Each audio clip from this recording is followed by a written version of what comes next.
Monsieur le vice-recteur de l'université, Madame la doyenne de la faculté de droit, le directeur de l'institut est en train d'arriver, donc je le salue déjà in absentia. Graduates, students, faculty, friends and families, I'm very happy to welcome you all here for the graduation ceremony of the MIDS class of 2014-2015. We are streaming this event live to allow all those of the graduates and their families who are not present here because they returned to their countries and are somewhere on the globe to participate as if they were in this room. And so I welcome them warm-heartedly as well. And I do welcome our guest of honor of today, Professor Campbell McLachlan. He's come from New Zealand to congratulate you. So I hope you all appreciate the favor. Here we are at the graduation. The year went by so fast.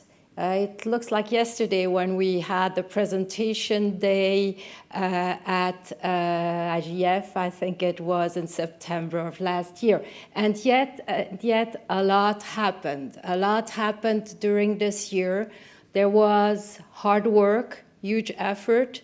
It was a long road. Sometimes a rocky road. It was not a leisurely journey. As I told you the first day, it shouldn't be. But I hope it was also a year of enriching discoveries, fruitful exchanges, of nascent friendships that may well last a lifetime.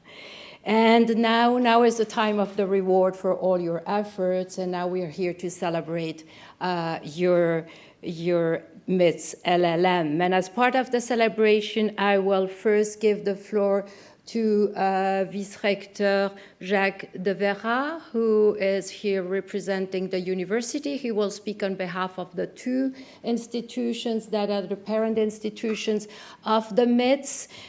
He is very kind to step in for Professor Burin, who has not arrived yet. So we're very grateful to him for doing this. But this is the opportunity for me to restate to the two institutions how grateful we are for their relentless support. Without the university, without the Graduate Institute, there would be no MIDS. And so I am happy to introduce Professor Jacques de Vera. Jacques, you have the floor.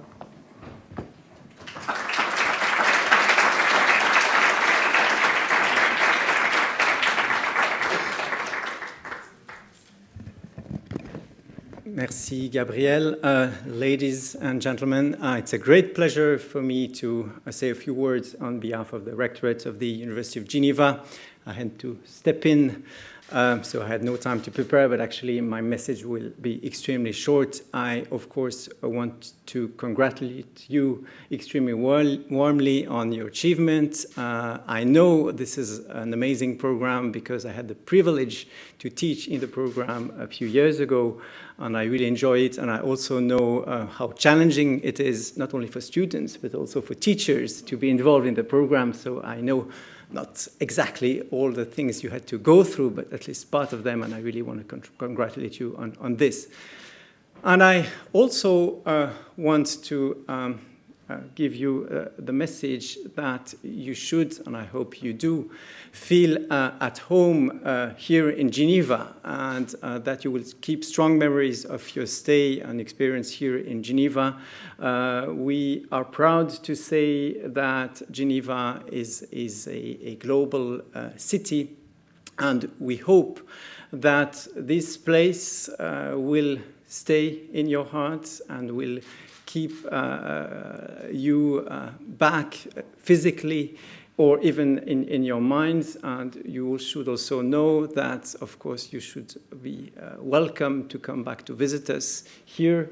And at university, it's very important for us, of course, to keep track of our alumni. And I know, of course, that the alumni network is extremely well organized, and we're very happy with this. We know, of course, this is a very lively community, and very happy about that too. So in one word, all the best to you, congratulations to all, and we really hope that you will keep in touch. Thanks to you very much for giving me the floor. Thank you.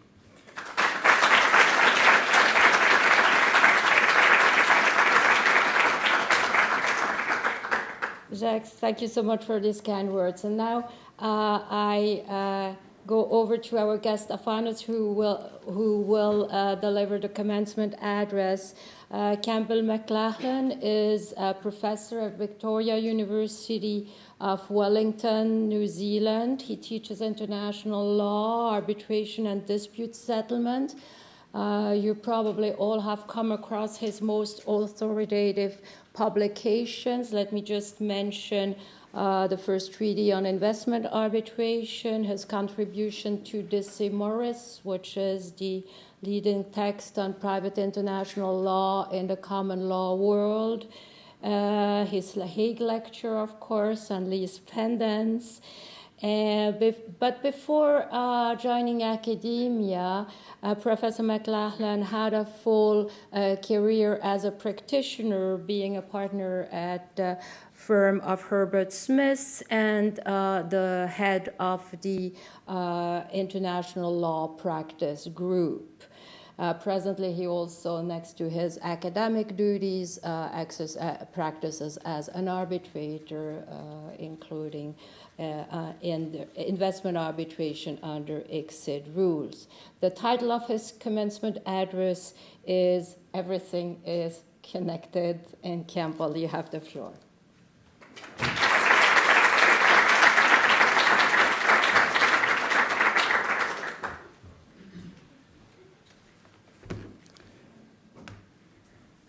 Well, as you no doubt know, ladies and gentlemen, Professor Kaufmann-Kohler is always the soul of tact and discretion.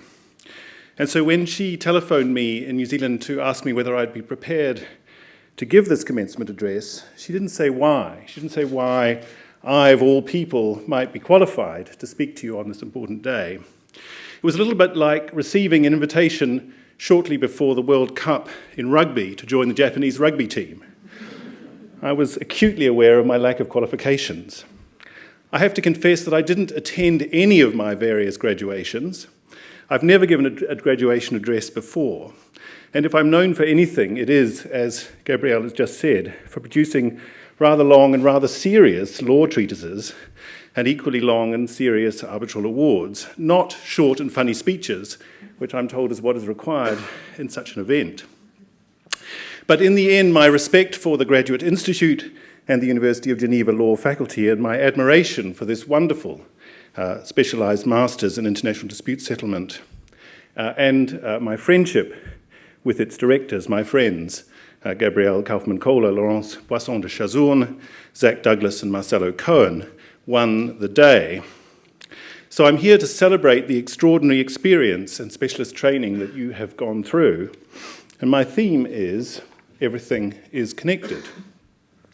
Now, I don't mean this in the Facebook, Twitter, Instagram sense of connection, with its overheated, glossy, Vogue's eye view of the world in which everybody is supposed to look and feel fabulous all of the time, but rather at a deeper level of why we might study and work towards what Leonardo da Vinci called principles for the development of a complete mind. He said, study the science of art, study the art of science, develop your senses, especially learn how to see, realize that everything connects to everything else. So as you embark on your professional careers and building your lives, I want to encourage you to think about how everything might connect and what that might mean for you. Now, you can take this idea too far. You might be familiar with the great British detective Sherlock Holmes, or at least with his 21st century incarnation, Benedict Cumberbatch, and his faithful sidekick, Dr. Watson. I like this particular story of their adventures because it takes place, as any good New Zealand or Swiss adventure story should, on a camping trip in the mountains. So Holmes and Watson are on a camping trip. In the middle of the night, Holmes wakes up and gives Watson a nudge. Watson, he says, look up in the sky and tell me what you see. I see millions of stars, Holmes, says Watson.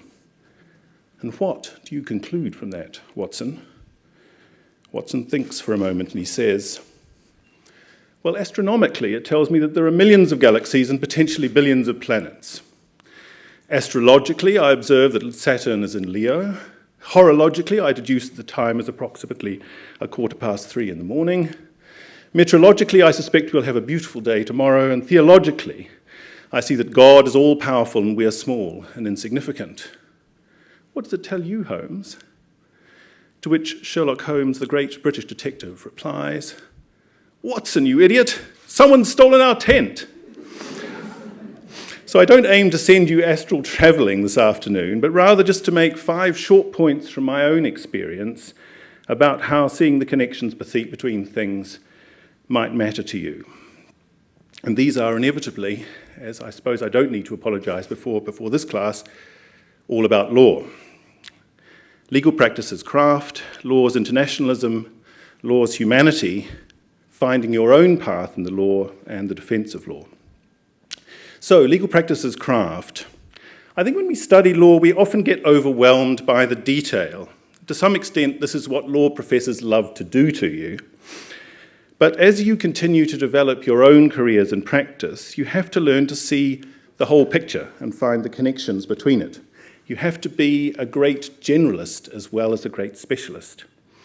I learned this lesson very early on. I'm not sure whether Gabrielle remembers this, but in particular in a large fraud case, which I did early in my career, in which I collaborated closely with her then firm here in Switzerland, and in which, ladies and gentlemen, I can say this while I have the floor and I'm live streaming, we managed successfully to penetrate Swiss banking secrecy laws in order to uncover the fraud. You have to become, in short, your own Sherlock Holmes. Secondly, law's internationalism. The second thing that I learned early was a respect for the comparative study of law and for those larger sets of rules, both private and public international law, that help us to make sense of how it all fits together.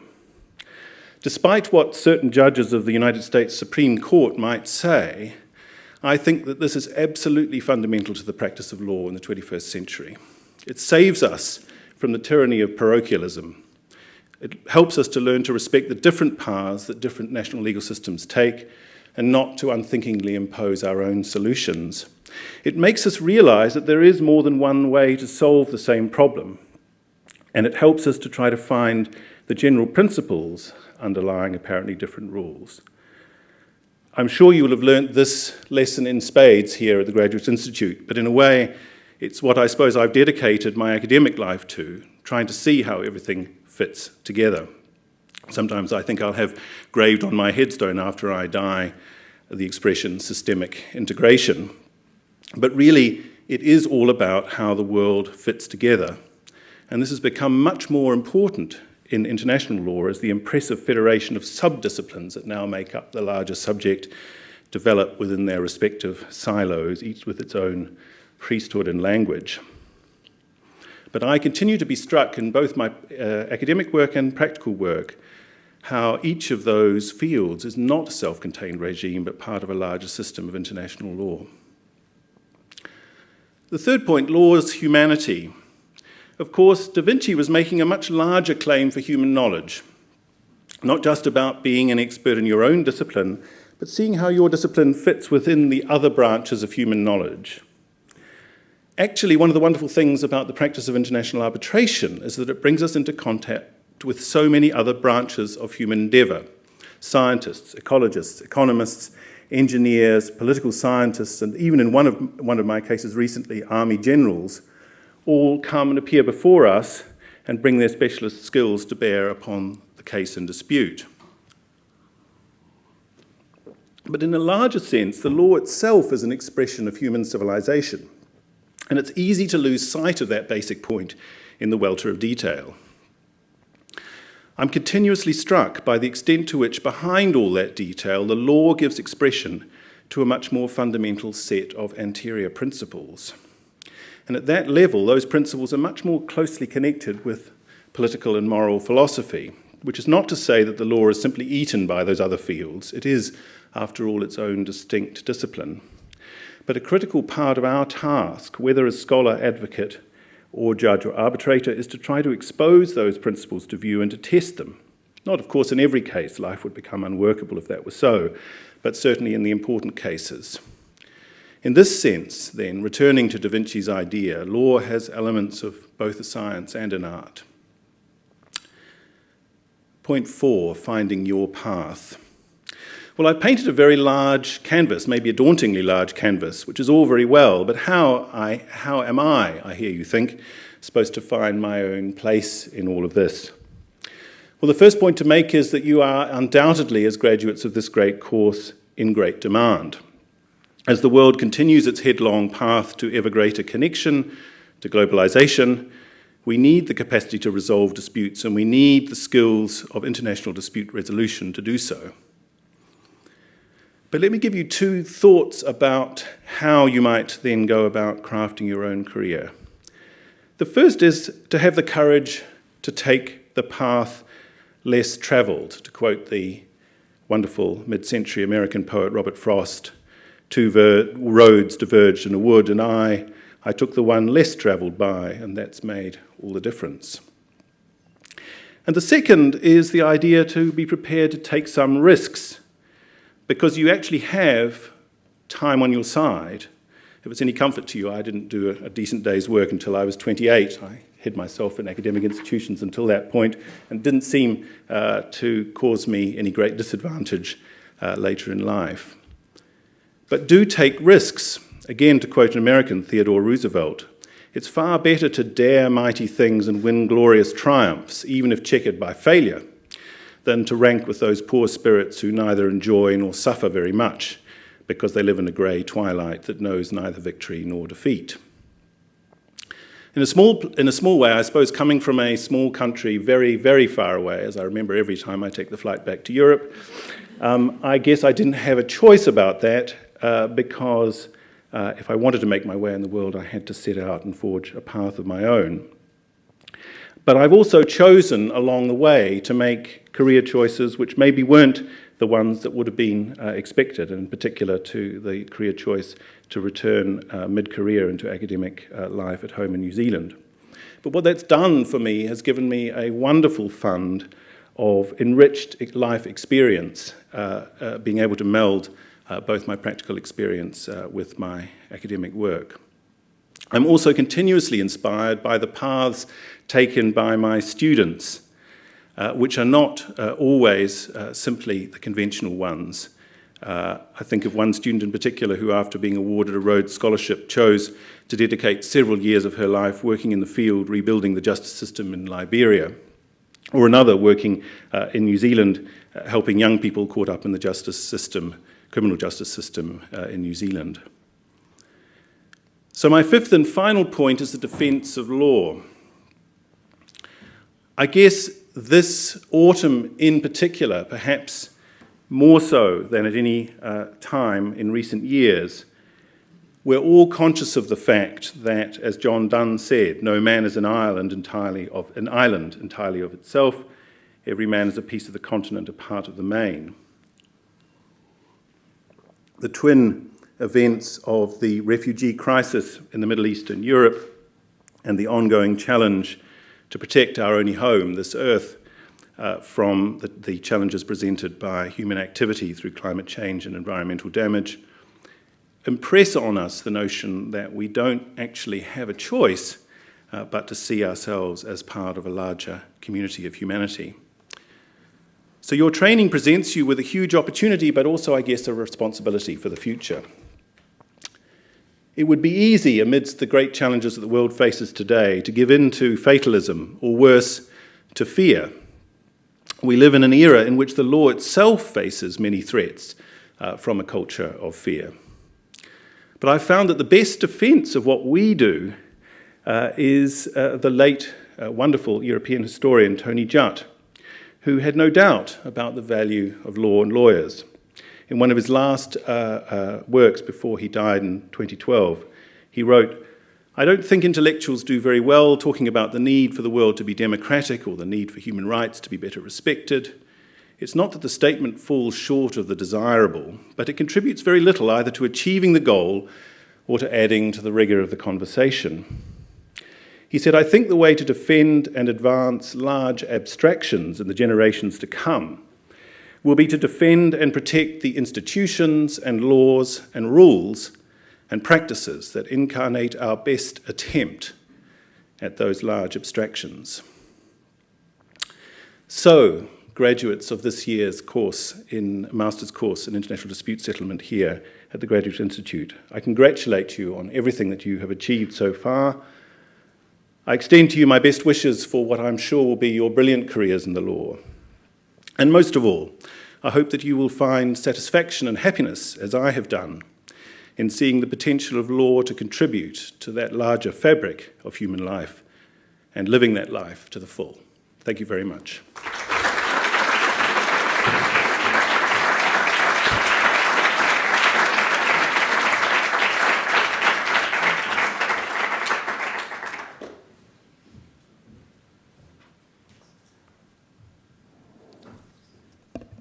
Campbell, thank you so much. I'm sure we will remember that everything is connected and much more of what you have said. We will now proceed to the conferral of the diplomas. We will call the 5 best students of the class in reverse order, and then the others in alphabetical order. We will also name those who are not present today, but most of them are actually watching us. And we will also name those who are not having their diplomas now, but in the coming months, because they're currently in internships that are part of their curriculum. And I'm happy to give the floor now to Professor Cohen and to Diego Gutierrez, who will proceed with giving the diplomas.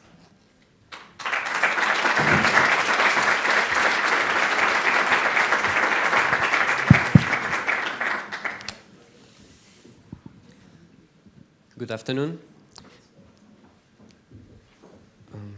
So we're going to start the ceremony, as Professor Kaufman-Kolle indicated, calling our 5th student this year, who's not here today, but we're going to call all of you who are not here today anyway, and we will show the diploma to the camera because they're watching from home.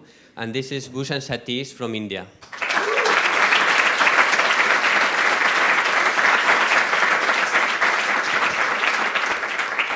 Fourth best student this year, Sean McCarthy from Ireland.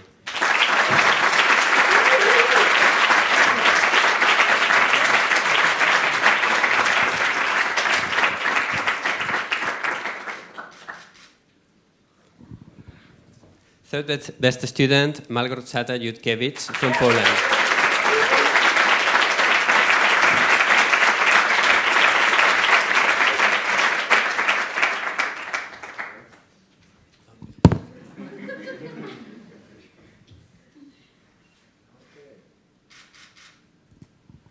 Our second best student, Sandra Marcovici from Romania.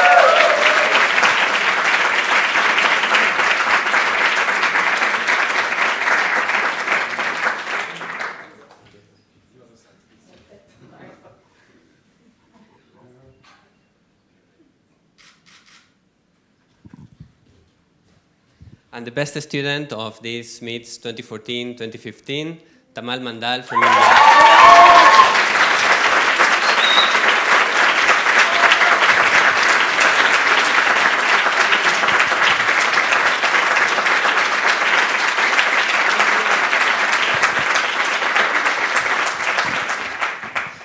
Now we continue in alphabetical order. Mariam Bakratze from Georgia, but she's not here today. So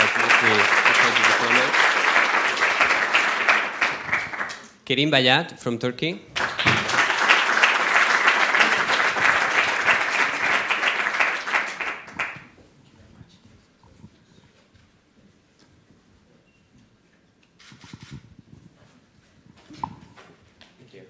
Also not here with us today, Kaleisha Clark from Jamaica.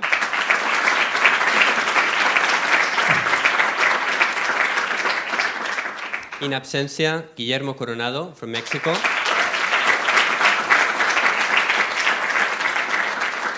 Also in absencia, María de la Torre from Spain.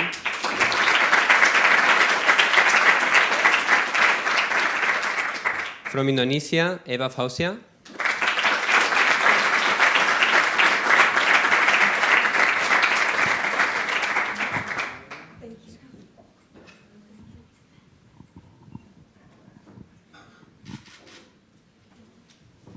Jean Gonan from France.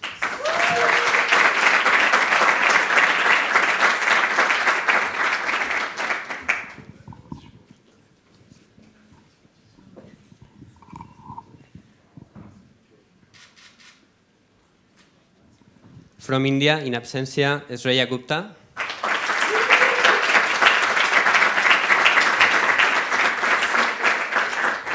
Also in absencia, from Egypt, Aimer Arafa. Also in absencia, from Australia, Stephanie Hunt.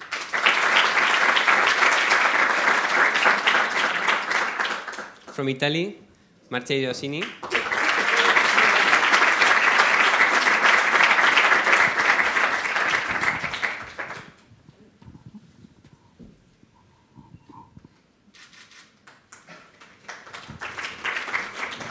Pablo Jaroslavsky from Argentina.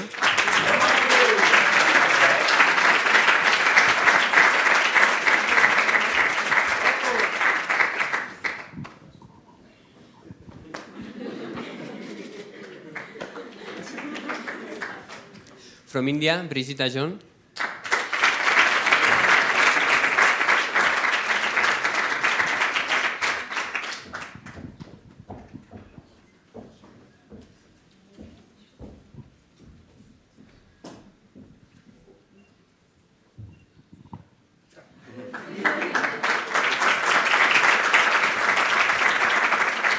From Sweden, Elisabeth Carlsson.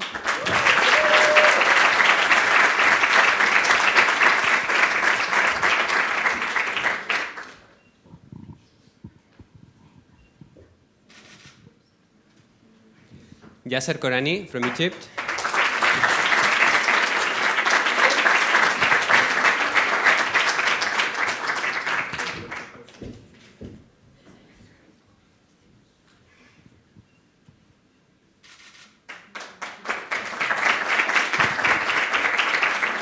From Italy, Michela Laviani Mancinelli.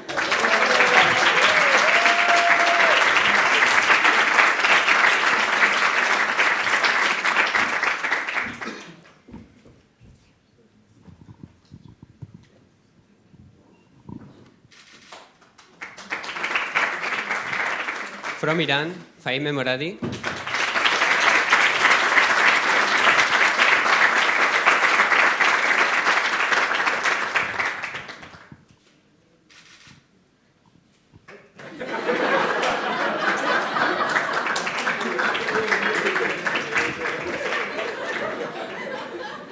In absentia, Sara María Moreno from Peru.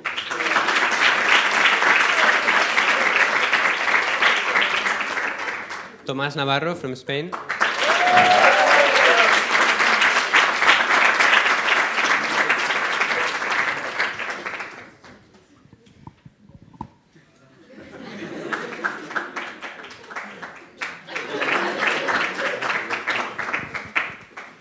In absentia as well, from Mexico, Fernando Pérez Lozada.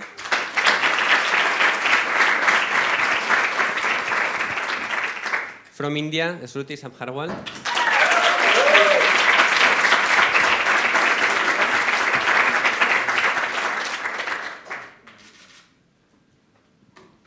In absentia, also from India, Manu Sanan.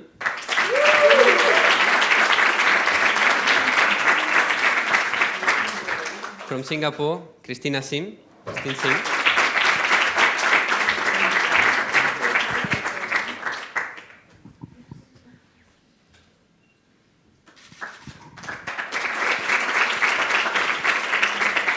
In absentia, from Slovakia, Iveta Stefankova.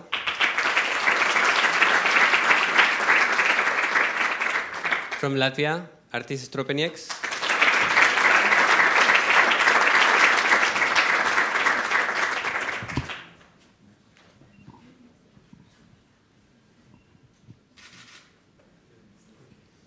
From India, Sehan Trivedi.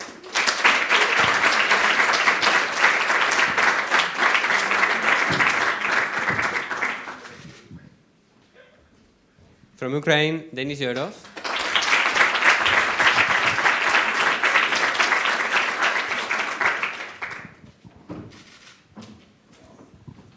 From Poland, Patricia Soleckiewska-Kolbas.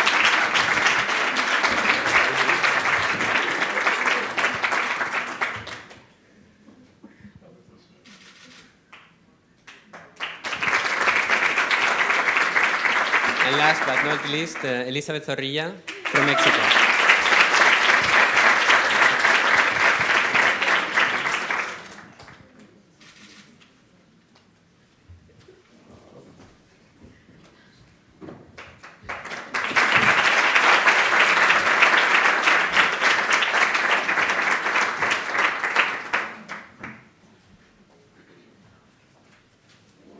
So now, last but not least, let me give the floor to Shruti Sabharwal. Where is she? There she is. She was...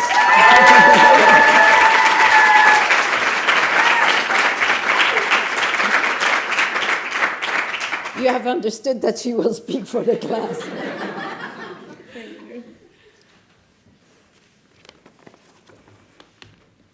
Good evening, everyone. And what a good evening this really is. Given that the 35 of us graduating today, at some point in time during the last year, seriously doubted we would be here. I'm happy to see most of my class is here. Hopefully no one got lost or had to ask for directions at the White and Case office or at Eversheds. It happened to us during our trip in Paris, where we got lost and we were looking for the ICC. We happened to walk into the Eversheds office and ask for directions. Of course, nothing says I'm working towards a master's in LLM like the words, "I'm lost, please help me." How time flies. I remember just last year listening to the graduation speech made on behalf of the 2013-14 batch. Several references were made in the speech to legendary professors and courses. It struck me while I sat there that I wasn't sure I could recognize most of these people. I was certain that I was going to be the biggest fool at the MIDS. Of course not. My classmates were there to support me, even in that. Gradually, I began to feel better.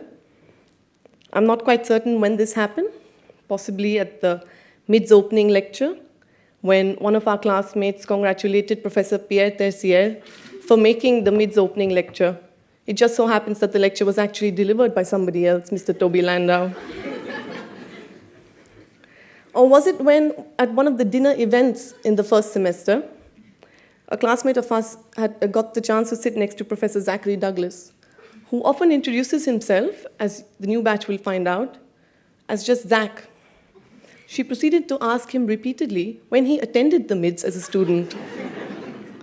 His polite, I am Zachary Douglas, had no effect on her. Or maybe it was when MIDS co-hosted the La Live lecture given by Gary Bourne.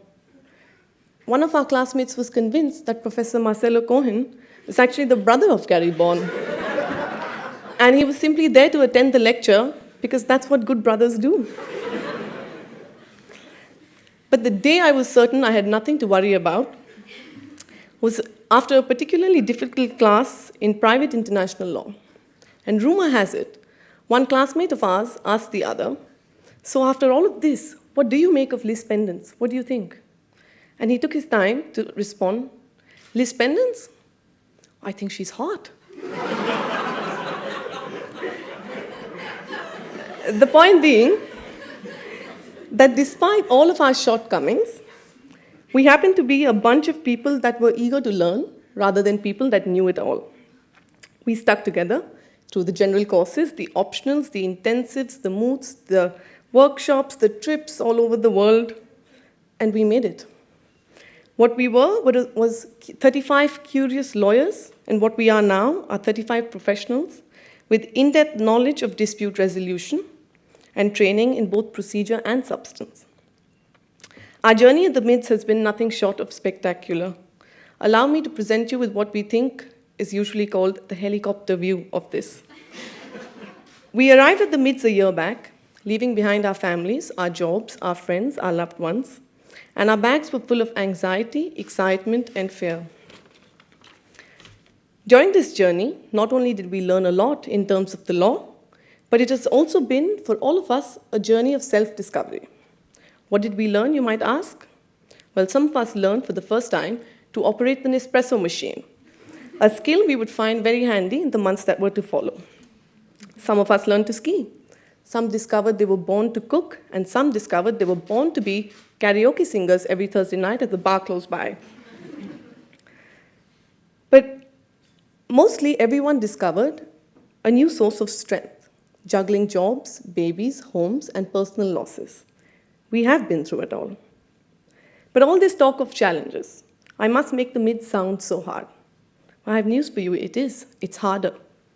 While Professor Gabriel Kaufmann-Kohler, Professor Laurence Boissot-Richezou, and Professor Pierre Tessier painstakingly during the first semester teach us the basics of dispute resolution, Professor Cohen and Professor Douglas seem to take equal pleasure in coming and getting us to challenge and questioning everything we thought we had just understood. But however, if it wasn't for all the time and effort spent by them and all the visiting faculty and professors and practitioners that we've seen through the year, we wouldn't be here today. Each of us confident that we will, at some point in time, find our place in this field. But equally, if not more important for us, is the contribution of some others. Rekha and Mamadou, for so patiently teaching us hour after hour during the tutorials, clearing our doubts till 1 minute before the exams, and worst of all, having to go through such badly formatted papers and draft theses. You see, I realized they always look the happiest at the graduation, and it's not because we've got our LLMs, it's because they don't have to see us again. Diego and Evelyn, for always being so available and sensitive to our needs. Diego from fixing our CVs to prepping us for interviews, and how he will always be remembered for handing out tips on common sense. Evelyn for dealing with all the administrative tasks, organizing our trips, dealing with lost passports and tickets, even though we're adults in some countries, without ever expressing any frustration whatsoever. Enough cannot be said about these wonderful people that we have encountered at the MIDS. I would like to thank also, on behalf of our class, the two institutions that make MIDS what it is, the Graduate Institute and the University of Geneva. They allow us the privilege of being called students of both institutions, allow us to access the facilities, the staff, the excellent courses offered at both institutions, and it really is a defining factor of the MIDS program. But also I would like to extend thanks to all those who provide us with support in terms of scholarships, be it in our home countries, institutions that have provided scholarships, or even the Swiss Foundation that likes to remain anonymous. I can assure you that some of the most deserving candidates have taken advantage of these scholarships, and will go on to make you proud like our predecessors have. But none of this would have been possible if it wasn't for the support, the affection of our family and friends, who encouraged us to pursue our dreams and supported us while we did pursue our dreams. So I would like to thank each graduating student's families and friends, those who could be here today and those that are watching from home, for being a part of this journey with us. Our lives are truly given meaning with your presence in it. And finally, to my dearest classmates, having come to the end of this journey, as we each pick a different path today, I wish you the very best. If we have learned something this year, it is that we each possess the will to succeed, but more importantly, we each possess the ability to stand up after failure and walk on. I hope we will continue to provide love and support to one another as we have this past 1 year. I really do feel privileged to have been able to share this experience with you. Somehow with you, it never felt like I was very far from home. So congratulations to everyone, and thank you once again.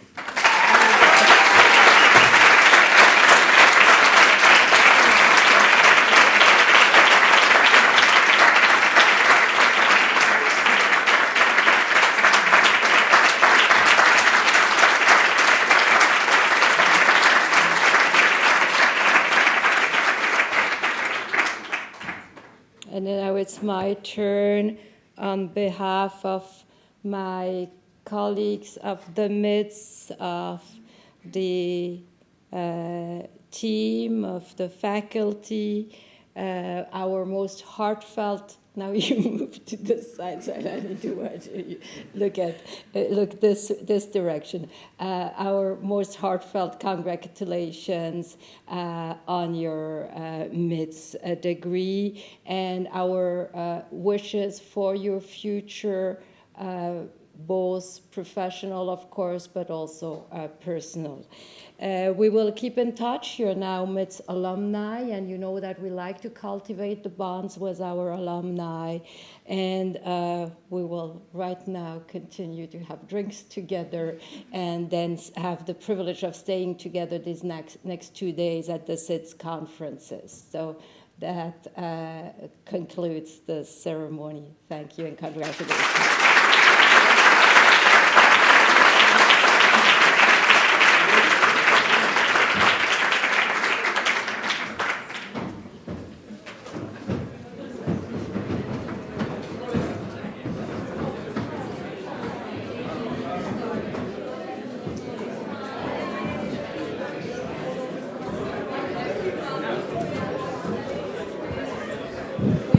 Just one